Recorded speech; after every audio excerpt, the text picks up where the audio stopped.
Here I've taken some fresh juicy red tomatoes, put them in a blending jar and made them into a fine paste like this. Okay. Then on a wide pan on low flame, I'm going to add in this blended tomatoes into this pan. It's a very straightforward recipe. There's no rocket science into this. Okay.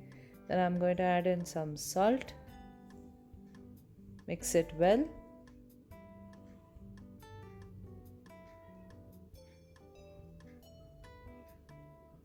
Cover and simmer till all the moisture from the tomatoes are gone.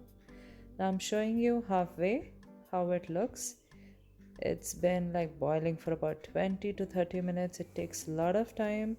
Okay, so here in the halfway, as I'm showing you, it has reduced in volume and thickened, but you can still see moisture. So we are going to again cover and simmer this till all the water evaporates.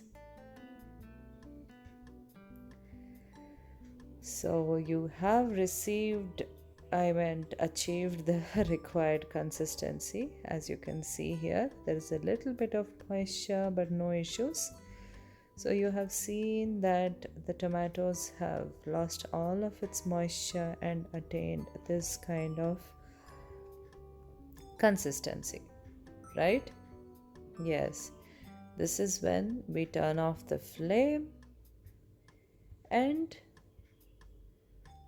transfer it into a container which is garnished with some mixed herbs. So your homemade tomato puree is ready.